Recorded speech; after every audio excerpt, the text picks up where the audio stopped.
तीर्थयात्रा पर्व भाग 46. लोमस पुढे सांगतायत की यथावकाश राजा सर्यातीला समजतं की त्याचा जावई जो म्हातारा होता तो अश्विनींच्या कृपेने तरुण झाला आहे. त्या वार्तेने प्रसन्न झालेला राजा आपल्या कन्येला भेटण्यासाठी त्यांच्या पर्णकुटीत जातो. तो त्या दोघांना पाहतो जसे काही स्वर्गातून 2 तरुण पृथ्वीवर अवतरलेले आहेत.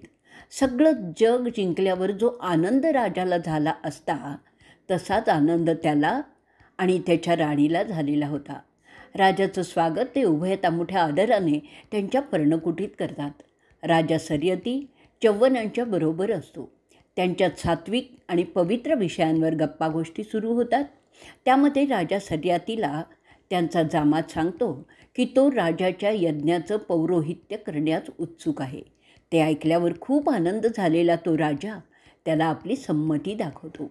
त्यानंतर चव्वन राजाला सांगतात की त्यासाठी लागणाऱ्या सर्व जिनसांची जमवाजमाव सुरू करावी. त्याप्रमाणे राजा सर्यती त्यांच्या सेवकांना आज्ञा करतो की एक यज्ञगृहाची उभारणी सुरू करावी.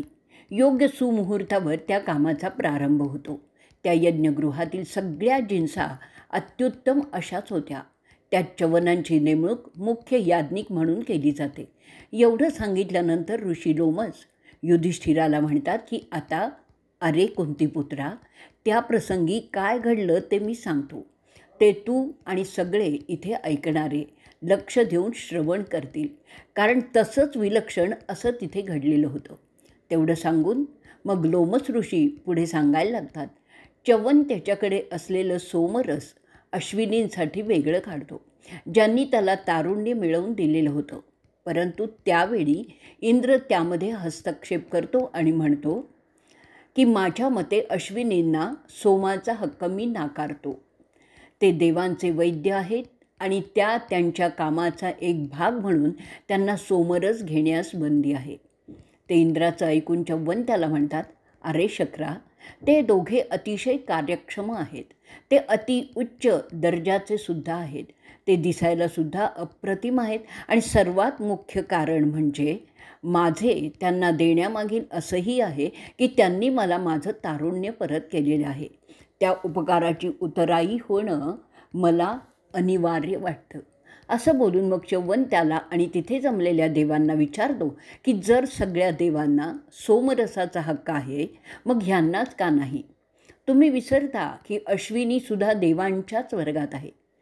ते चव्वनांचं ऐकून थोड्या गुस्सातच इंद्र ऋषीला सांगतो की ते देवांचे वैद्य असले म्हणून ते देवांच्या योग्यतेचे होत नाहीत. ते देवांची सेवा करतात म्हणून ते देवांचे सेवकच ठरतात.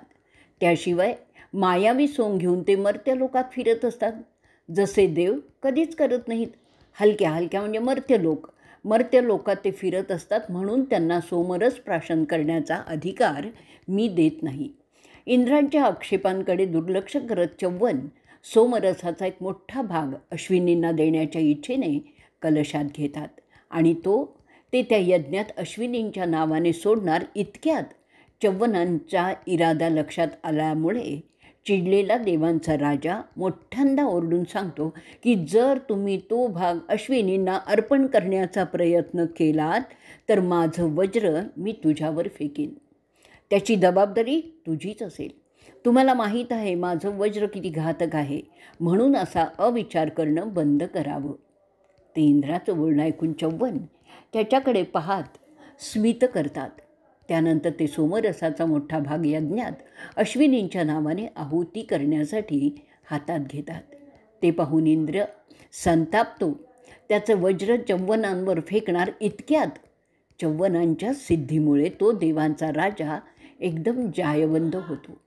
चव्वन त्यांचे आहुती देण्याचं कार्य विनाव्यत्यय संपन्न करतात. त्यानंतर चव्वनांना इंद्राचा इतका राग आलेला होता की ते इंद्राचा कायम बंदोबस्त करण्यासाठी एक मायावी राक्षस उत्पन्न करतात आणि त्याचं नाव असतं मध. त्याचं आकारमान कोणी मोजावं इतकं लहान सहान नव्हतं, तरी सांगण्याचा प्रयत्न करतो. त्याचं तोंड भयंकर दिसत होतं. ते खूप मोठं होतं. त्याचे दात धारदार आणि टोकदार होते. त्या तोंडाचा एक जबडा पृथ्वीवर टेकलेला होता तर दुसरा स्वर्गाकडे गेला होता. त्याला 4 पाय होते. त्याची लांबी कित्येक योजनं होती. महालांवर जसे मनोरे उंच काढलेले असतात तसेच ते दिसत होते त्याच्या अंगावर. त्याला 2 हात होते, तेही खूप मोठे आणि अवाढव्य होते. त्याची लांबी असेल काही योजने एवढी. त्याचे नेत्र चंद्र आणि सूर्यच असे मोठे आणि भव्य होते. तो सारखा जिभल्या चाटत होता, जणू काही त्याला काहीतरी खायचं आहे. त्याची नजर जणू त्याचं खाद्य शोधत होती. अशा प्रकारचे त्याचं हलणं आणि चालणं होतं. सगळंच मोठं विभीत्स आणि भयानक होतं.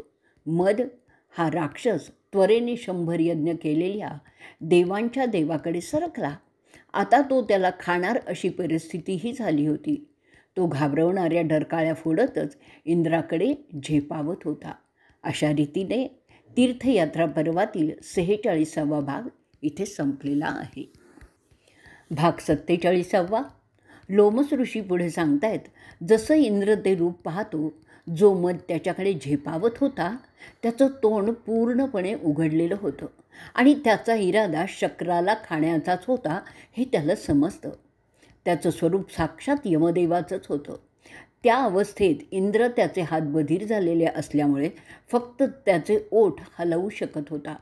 त्या घाबरलेल्या अवस्थेत तो देवाधिदेव च्यवन ऋषींना विनंती करतो, अहो भृगुजना, मी मान्य करतो की अश्विनींना सोमरसाचा अधिकार आहे, पण ह्या राक्षसाला थांबवा. अहो पुरोहित वर्गातील संता, तुमचं म्हणणं नेहमीच रास्त असेल, त्याला मी विरोध करणार नाही. ह्या प्रसंगामुळे तुमची ख्याती सर्व जगात होणार आहे. माझा दुसरा उद्देश होता की शर्यतीच्या नावाचा सगळीकडे गवगवा व्हावा. मला तुम्हाला विरोध करायचा खरं तर उद्देश अजिबातच नव्हता. म्हणून तुम्ही मला समजून कृपा करा. असं विनवणीचं बोलणं तो पुन्हा पुन्हा करत राहतो. मद राक्षस जणू काही च्यवनाच्या आदेशाचीच प्रतीक्षा करत होता. इंद्राच्या त्या विनवणीमुळे च्यवन समाधानी होतात. ते मदाला बाजूला होण्यास सांगतात आणि इंद्राची त्यातून मुक्तता होते. त्यानंतर त्या मद राक्षसाचे तो ऋषी तुकडे करतो आणि तुकडे काही मध्यात घालतो, काही बाईत घालतो, तर काही द्यूतात घालतो, तर काही क्षेत्रीय खेळातही घालतो. अशा रीतीने त्या मददोषांचे म्हणजे षड्दोषातील हा एक आहे, तर त्याचं विभाजन केलं जातं. त्यानंतर तो इंद्राला सोमरस पिण्यास देतो. त्यानंतर राजा शर्यतीचा यज्ञ संपन्न होतो. त्या यज्ञात सगळ्या देवांच्या बरोबर अश्विनींनासुद्धा देवांच्या बरोबरीच्या स्थानावर बसवलं जातं. त्या यज्ञामुळे शर्यतीची ख्याती दूरवर पसरते. त्यानंतर तो यती आपल्या पत्नीबरोबर वनात आनंदाने राहायला लागतो. तीही जागा आहे म्हणून ती पवित्र झालेली आहे. ह्याकरता तुम्ही सगळे येथे स्नान करून पवित्र व्हावं असं लोमस ऋषी त्यांना सांगतात. त्यानंतर बंडूंची मुलं आणि त्यांच्यासह असलेले सगळे यात्री तसंच करतात. त्यानंतर ते सगळे सिकातक्ष या नावाच्या तीर्थक्षेत्री जातात. त्यानंतर लोमस त्यांना सांगतात की ते सगळे सैंधव वनात जातील. तिथे असलेले असंख्य मानव निर्मित झरे पहा आणि तेथील पाण्यात स्नान करा. तिथे असंख्य तलावसुद्धा आहेत. तिथे महादेवाचं एक स्थान आहे आणि ते फार पवित्र समजलं जातं. त्या दर्शनानंतर तुम्ही नेहमीच अजिंक्य राहाल असं ते सांगतात. लोमस पुढे म्हणतायत, हा काळ फार महत्त्वाचा आहे कारण आपण ह्या काळात म्हणजे त्रेता आणि द्वापार युगाच्या मधल्या काळात आपण आहोत. ह्या युगात आपण सगळी पापं धुतली पाहिजेत. म्हणून इथे अर्घ्य देऊन पूजा करा, म्हणजे तुम्ही कायमच निष्पाप व्हाल. त्या पलीकडे आहे अर्चिक पर्वत. त्या ठिकाणी सुसंस्कृत लोक राहतात. सर्व प्रकारची फळं इथे सदैव मिळतातच. तिथे पाणीसुद्धा सदैव असतं. दैवतांनी इथे ठिकठिकाणी वेशींचे फत्तर बसवलेले आहेत. अरे युधिष्ठिरा, या ठिकाणी साक्षात चंद्र स्नान करण्यासाठी प्रसंगी येत असतो. सगळे ख्यातनाम संत ह्या ठिकाणी स्नानासाठी येत असतात. त्यात प्रामुख्याने वालखिल्य, ययवरस आणि पावक हे आहेत. ते साधू फक्त हवेवर जगतात म्हणून त्यांना पावक संत म्हणून ओळखलं जातं. त्यांना विशेष नाम नाही आहे. त्या तीर्थाला एक प्रदक्षिणा घाल म्हणजे सगळं चांगलं होईल. इथे 3 शिखरं आणि 3 झरे आहेत. शंतनू आणि शनक हे इथे येऊन गेलेले आहेत. तसेच प्राचीन काळचे नर आणि नारायणसुद्धा इथे आलेले होते. या अर्चित पर्वतावर ते सगळे वंदन करण्यासाठीच येतात. तपोश्चरण आणि ध्यान साधना व्रतस्थ राहून करावे लागतात. ज्यांना अजून अहंकार आहे, ज्यांचा अहंकार निवलला आहे, त्यांना इथे प्रवेश सोपा असतो. असं समजतात की यमुना नदी इथे बाहेर येते. इथे दूध भाताचा आहार करतात. कृष्णाने इथे हजारो वर्ष तप केलेलं आहे. अरे पंडूंच्या मुला, तुला उद्या तुझ्या शत्रूचे मुडदे खेचत न्यायचे आहेत, म्हणून तू इथे तपस्या करणं उचित होईल. तुम्ही सगळे पांडव, कृष्णा आणि मी स्वतः असे सगळे इथे स्नान करू. हे झरे इंद्राच्या मालकीचे आहेत असं सांगतात.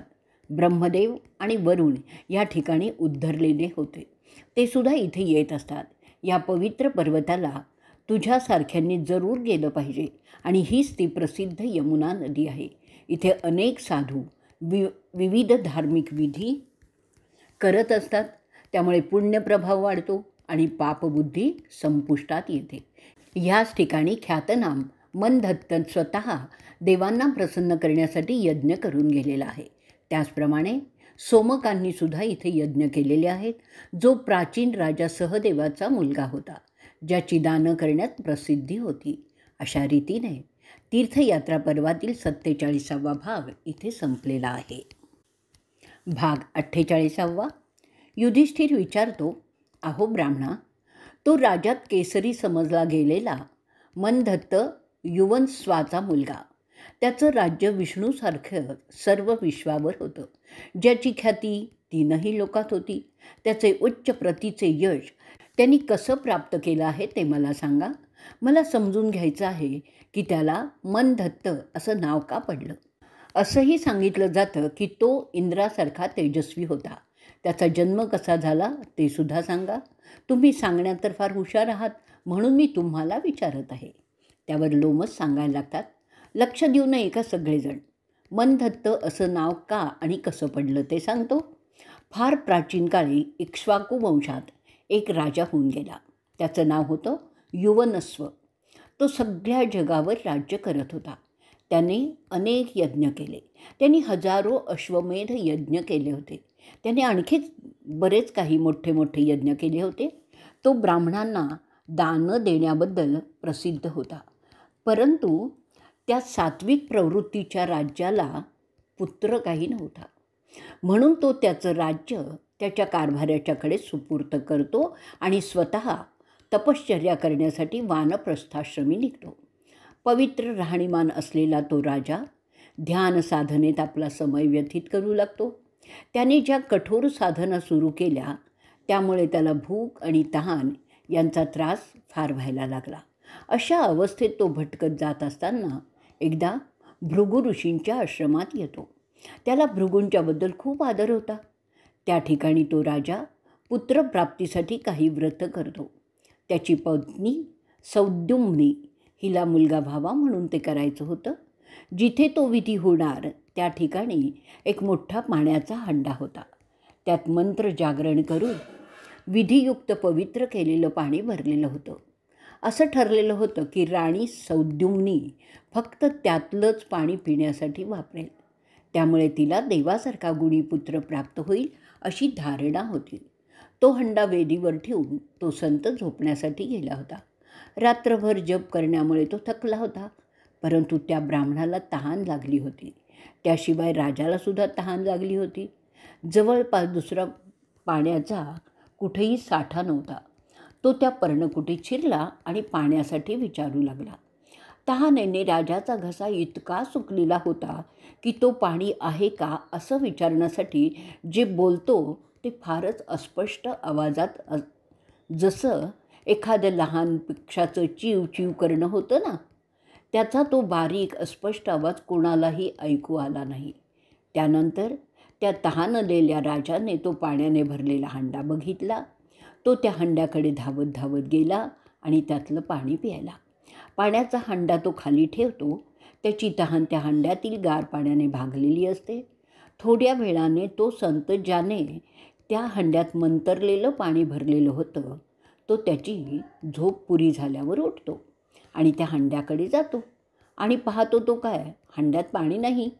त्या पर्णकुटीतील माणसं आहे एकमेकांना विचारू लागतात की ते पाणी कोण प्यायला. त्यावेळी राजा युवनस्व सांगतो की तो ते पाणी प्यायला आहे. ते ऐकल्यानंतर भृगूंचा मुलगा त्याला म्हणतो, आपण ते पाणी प्यायला नको होतं. ते पाणी मंतरलेलं होतं, असं की ते पाणी तुमची राणी जर प्यायली तर तिला पुत्ररत्न होईल. तो मंतरण्यासाठी मी खूप तपोश्चरण केलेलं होतं. जर ते पाणी तुमची पत्नी प्यायली असती तर तिला एक शक्तिमान, बुद्धिमान, कर्तृत्ववान मुलगा झाला असता आणि तो इतका प्रबळ झाला असता की प्रसंगी त्याने इंद्राला देखील मारलं असतं. असं ते पाणी होतं. म्हणून ते पाणी पिऊन तू मोठी चूक केली आहेस. पुढे तो भृगूंचा मुलगा सांगतो, आता आम्ही जे घडेल त्यात काहीही करू शकणार नाही. तुम्हाला ते पाणी पिण्याची इच्छा झाली हे कदाचित विधिलिखितही असेल, परंतु आता त्या पाण्यामुळे तू स्वतः गर्भवंत होऊन त्या सामर्थ्यवान आत्म्याला जन्म देशील, कारण माझं केलेलं कधीच वाया जात नाही. त्या दृष्टीने आपण आता एक आणखीन विधी केला पाहिजे. त्या विधीमुळे तू त्या बाळाला जन्म दिलास तरी आत्ता जो विधी करणार आहे त्यामुळे तुला प्रसव वेदना होणार नाहीत. त्यानंतर 100 वर्षे होतात. एके दिवशी राजाच्या डाव्या कुशीतून एक बाळ जन्म घेतं. त्याच्या डाव्या कुशीतून तो जन्मला तरीही युवनस्वाला काहीही त्रास झाला नाही. का तो मेला आहे किंवा तो मेलाही नाही ते समजल्यावर इंद्र स्वतः त्याला बघायला येतो. त्या नवजात बालकाला पाहून इंद्र विचारतो, त्याला दूध कसं चोखता येईल. असं बोलून तो त्याचं पहिलंच बोट त्या नवजात बालकाच्या तोंडात घालतो आणि बाळाला म्हणतो, आता तू मला चोख. इंद्राबरोबर आलेले देव त्या बालकाचं नाव ठेवतात मनदत्त, म्हणजे मला चोखणारा. त्या बोटाने पिणारा बालक तो मोठा राजा झाला. अशा रीतीने ते त्याला नाव पडलेलं आहे. त्याचा आकार झपाट्याने वाढत गेला. त्याचं ज्ञान उपजतच होतं. त्याला काही शिकावं लागलंच नाही. त्याच्या अंगावर चिलखत चढलं. त्याच्या हातात अजगव नावाचं धनुष्य आलं. त्यासाठी बाणसुद्धा आले. हे सगळं एकाच दिवसात झालं. त्यानंतर त्याला इंद्राने स्वतः त्याला राजगादीवर बसवलं. मनदत्त मोठा पराक्रमी राजा म्हणून नावारूपाला आला. त्याच्या राज्यात समृद्धी आणि वैभव अफाट होतं. त्यांनी पुष्कळ यज्ञ केले. त्याने अनेक गुढा उभारल्या, अनेक लोकोपयोगी कृत्य केली. त्याचं तेज इंद्रासारखंच होतं, जणू काही दुसरा इंद्रच. त्या दूरदृष्टी असलेल्या राजाने सागरासकट सगळी पृथ्वी जिंकली आणि सुराज्य सर्व दूर आणलं. त्याने यज्ञवेदी ठिकठिकाणी उभारल्या होत्या. एकदा जेव्हा 12 वर्ष पाऊस पाडायचा थांबला तेव्हा मनदत्त राजाने त्याच्या तपस्येच्या बळावर पावसाला आणलेलं होतं. त्यावेळी त्याचं ते कृत्य इंद्र पाहत राहिला होता. गांधारचा एक राजा ज्याने सगळ्यांना सळो की पळो केलं होतं त्याला मनदत्ताने ठार मारलं. लोकांना सुखशांती मिळवून दिली होती. मनदत्ताने 4ही वर्णांना न्याय दिला. त्याच्यामुळे पापशक्ती गुपचूप झालेल्या होत्या. त्या तपस्वी व्रतस्थ राजाने इथेच त्याचे सगळे विधी केले होते. म्हणून तू सुद्धा इथेच तुझे विधी करावे असं मला वाटतं. तू विचारलंस म्हणून मी तुला मनदत्ताची कथा सांगितलेली आहे. त्याच्या जन्माची विलक्षण अविश्वसनीय कथासुद्धा सांगितलेली आहे. आता वैशंपायन जनमेजयाला सांगतात, अरे राजा, ती कथा समजल्यावर ताबडतोब तुझ्या आजोबांनी नवीन प्रश्न लोमसांच्या पुढे ठेवला. तो सोमकाच्या बद्दलचाच होता. अशा रीतीने तीर्थयात्रा पर्वातील 48वा भाग संपलेला आहे. भाग 49. युधिष्ठिर विचारतो, अहो ब्राह्मणा, मला सांगा, सोमकाच्या सामर्थ्याची आणि कुवतीची मजल कुठवर होती. मला त्याच्याबद्दल समजून घ्यायचं आहे. त्यावर लोमस ऋषी सांगतात, अहो युधिष्ठिर, फार पूर्वी एक सोमक नावाचा राजा होऊन गेला. त्याला 100 बायका होत्या. त्या सगळ्या त्याला साजेशाच होत्या. तो त्यांची फार चांगली काळजी घेत असे, परंतु त्या राजाला मुलं होत नव्हती. बरीच वर्ष अशीच गेली, पण त्याला काही पुत्र होत नव्हता. तो वृद्ध होण्याची वेळ येऊन ठेपली. अखेरीस त्याला एक मुलगा झाला. त्याचं नाव ठेवलं होतं जंतू. त्या 100 एका पत्नीपासून तो झाला होता, परंतु इतर सगळ्या राण्या त्या राजपुत्राचे फार लाड करीत होत्या. असेच मजेत दिवस जात होते. एके दिवशी एक मुंगी जंतूला त्याच्या पार्श्वभागावर डसली. त्यामुळे तो लहान मुलगा जोराने ओरडला. त्याचं ते विव्हळणं पाहून त्या सगळ्या त्याच्या माता चिंतातूर झाल्या. त्या सगळ्या बायका त्या मुलाभोवती बसून रडायला लागल्या.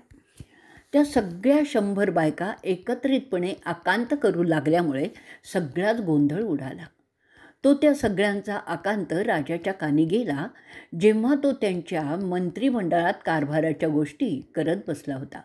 त्याचे कुटुंबाचे पुरोहित त्यांच्याबरोबर बसलेले होते. राजा सेवक पाठवतो. कशामुळे हा गोंधळ होत आहे ते पाहण्यासाठी, ते समजण्यासाठी.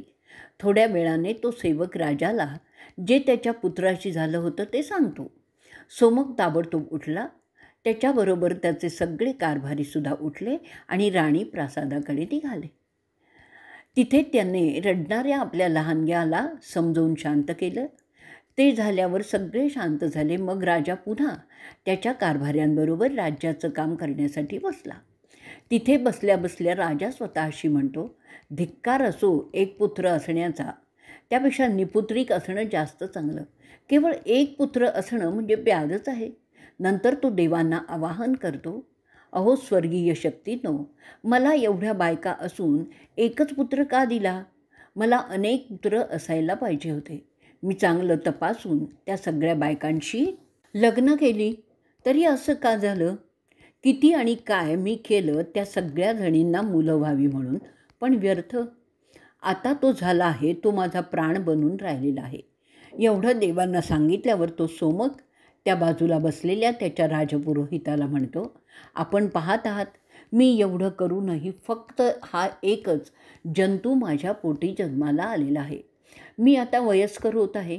आता मला सांगा, अशी काही विधी आहे का की जिच्यामुळे मला 100 मुलं होतील? मला सांगा, जर अशी काही विधी असेल तर तिची माहिती मला सांगा. ती किती मोठी आहे की लहान आहे तेही सांगा. तसंच साध्य करणं सोपं आहे की अवघड आहे, म्हणजे त्याप्रमाणे मी व्यवस्था करीन. राजाचा तो प्रश्न ऐकल्यानंतर पुरोहित त्याला म्हणला, असा एक विधी आहे ज्याच्या मदतीने आपल्याला 100 मुलं होऊ शकतील.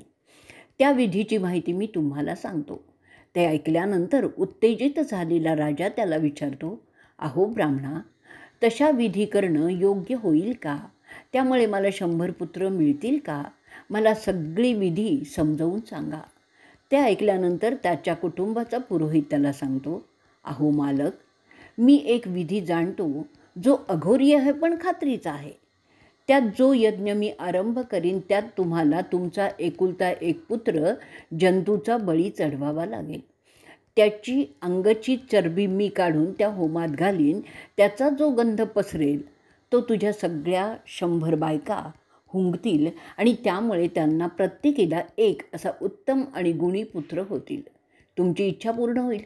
त्या जंतू पुन्हा जन्मेल. जंतू पुन्हा जन्मल्यावर त्याच्या पाठीवर एक सोनेरी मसा असेल. त्यावरून तोच जंतू आहे हेही तुम्ही ओळखू शकाल. अशा रीतीने तीर्थयात्रा पर्वातील 49वा भाग इथे संपलेला आहे. भाग 50वा. ते ऐकून सोमक त्याला म्हणतो, थोडा विचार करावा लागेल.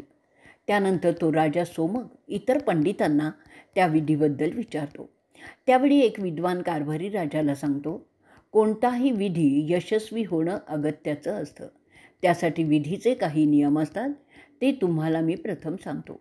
कारण जर हा विधी अयशस्वी ठरला तर हा तुमचा एकुलता एक वारससुद्धा मेलेला असेल आणि त्यामुळे तुम्ही मृत्यूनंतर पूत नरकात जाल. त्याशिवाय राज्याला वारस नसल्यामुळे तुमचं राज्यसुद्धा बरबाद होऊ शकतो. त्यासाठी प्रथम विधीच्या नित्य गरजा कोणत्या, त्यांची पूर्तता यथास्थित होत आहे किंवा नाही ते पाहणं माझ्या मते अत्यावश्यक आहे. राजा सोमक त्याला विचारतो, त्या नित्य गरजा कोणत्या आहेत ते मला सांगा. कारभारी द्रमुक त्याला नंतर बोलतो, अहो आमचे मालक, मी सांगतो त्या 4 नित्य गरजा कोणत्या आहेत ते. पहिली गरज असते यज्ञ करणाऱ्या यजमानांची योग्यता. दुसरी असते यज्ञ करणाऱ्या पुरोहिताची योग्यता. तिसरी आहे यज्ञविधीसाठी वापरलेल्या सामग्रीच्या तयारीची योग्यता. आणि चौथी आहे कर्मकांडाच्या मंत्रांच्या वैधतेची. ह्यापैकी जरी एक कमी ठरली तरी तो विधी संपन्न होत नाही. उलट विपर्यास होण्याची शक्यता असते. त्याचं कारण त्या विधीची देवता नाराज होऊन यजमानाला आणि पुरोहिताला शाप देण्याचीही शक्यता असते. एवढं सांगितल्यानंतर तो पंडित पुढे सांगतो, हा विधी जो तुम्ही करू इच्छित आहात तो अघोरी प्रकारातील असल्यामुळे तसा विधी करण्यासाठी आपण विशेष दक्षता बाळगली पाहिजे. प्रथम आपली योग्यता तपासून घ्या, त्यानंतर आपल्या कुटुंबाच्या पुरोहिताची योग्यता तपासून घ्या, शेवटी कर्मकांडांच्या सामुग्रीची योग्यता तपासून पहा. कर्मकांडातील मंत्रांची वैधता तपासणं अवघड असतं, त्यासाठी तुम्हाला तुमच्या पुरोहिताच्या शब्दावर विसंबून राहावं लागतं आणि जर सगळं योग्य आहे हे निश्चित झालं तरच आपण हा विधियुक्त यज्ञ कराल तर बरं होईल. एवढं सांगितल्यानंतर तो पंडित काही बोलण्याचा प्रयत्न करत असताना थोडा अडखळतो आणि न बोलताच गप्प बसतो. राजासुद्धा त्याकडे विशेष लक्ष देत नाही.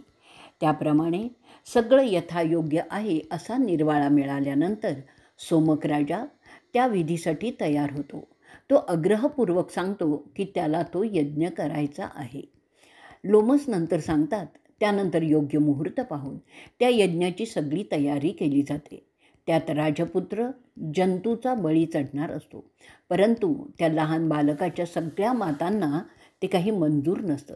त्या जंतूला कुठेतरी लपवून ठेवतात. त्याचा आकांत कुणालाही ऐकवणार नाही किंवा ऐकू येणार नाही असा होता. त्या राण्या यज्ञाच्या यशस्वीतेबद्दल साशंक असतात.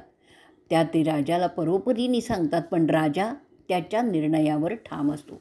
राजाज्ञेपुढे त्या राण्यांचं काहीच चालत नाही. पुरोहित जंतूला शोधून काढतो आणि खेचत खेचत त्या रडणाऱ्या बालकाचा यज्ञाच्या वेदीवर गळा चिरून बळी दिला जातो. सर्वत्र भीषण शांतता पसरते, परंतु आश्चर्य वाटावं अशा रीतीने सोमकाच्या राण्या सगळ्याच अचानकपणे बेहोश होऊन पडतात. त्यानंतर त्या सगळ्याच पोटुशी झाल्याचं राज्यवैद्य जाहीर करतात. यथावकाश सगळ्यांना म्हणजे प्रत्येकीला एक एक पुत्र होतो. सोमकाचा आनंद गगनात मावेनासा होतो. त्यात मोठ्या राणीला जंतू होतं ते समजतं, कारण त्याच्या पाठीवर एक सोनेरी मसा उमटलेला असतो. जंतू पुन्हा आल्यामुळे त्या सगळ्या राण्यांना कमालीचा आनंद होतो. त्या राण्या त्यांच्या स्वतःच्या मुलापेक्षा जास्त प्रेम त्या नव्याने आलेल्या जंतूवर करतात. पुढे यथावकाश तो अघोरी साधना करणारा पुरोहित मरतो. त्याचप्रमाणे काही काळाने राजा सोमकसुद्धा मरतो. मेलेल्या सोमकाला सगळे लोक दिसू लागतात. त्यात तो पाहतो की त्याचा कुटुंबाचा पुरोहित नरकात आगीत भाजला जात आहे. सोमक त्याला ओरडून विचारतो, अरे तू असा का भाजला जात आहेस? तो भाजला जात असलेला पुरोहित सांगतो की हे माझं कर्म आहे. जे मी तुमच्यासाठी तो अघोरी यज्ञ केला त्याचं फळ मी भोगत आहे. ते ऐकल्यावर तो सत्वशील राजा त्या देवांना अर्जव करतो, विनंती करतो की अहो देवा, मला ती शिक्षा द्या, कारण त्यांनी माझ्या सांगण्यावरून तो यज्ञ केला होता. यमराज त्याला उत्तर देतात, अरे सोमका, इथे ज्याच्या कर्माची फळं त्यालाच भोगावी लागतात. तुझ्या कर्माची फळं तू भोगणार आहेस ती पहा. ते तो देव बोलत असतानाच मध्येच सोमक सांगतो, माझ्यामुळे हा जर असे भोगणार असेल तर मी त्याच्याबरोबर राहू इच्छितो, स्वर्गात जाऊ इच्छित नाही. ते ऐकल्यावर यमदेव त्याला दरडावून सांगतात, अशीच तुझी इच्छा असेल तर पहा त्याचे भोग तुला कसे वाटतात ते. तू त्याच्याबरोबरच तसेच भोग भोगशील आणि नंतर तुझ्या स्वर्गात जाशील. लोमस पुढे सांगतायत, ते दोघंही त्यांच्या कर्माचे भोग भोगल्यानंतर त्यातून मोकळे होतात. सोमकाला त्या पुरोहिताबद्दल फार प्रेम उत्पन्न झालेलं होतं, कारण त्याने त्यांची इच्छा पूर्ण केली होती आणि त्यासाठी मोठी शिक्षाही भोगली होती. राजा त्याच्या पुण्याचा काही भाग त्याला देतो आणि ते दोघेही स्वर्गात जातात. अरे युधिष्ठिरा, हाच तो आश्रम जिथे ते त्या काळात होते, म्हणून ही जागा तीर्थक्षेत्र झाली आहे. जो इथे एक दिवस भोगेंद्रिय संयमित करून राहतो त्याला मोठं पुण्य मिळतं. म्हणून आपण सगळे इथे 6 दिवस राहू असं लोमस सांगतात. अशा रीतीने तीर्थयात्रा पर्वातील 50वा भाग संपलेला आहे.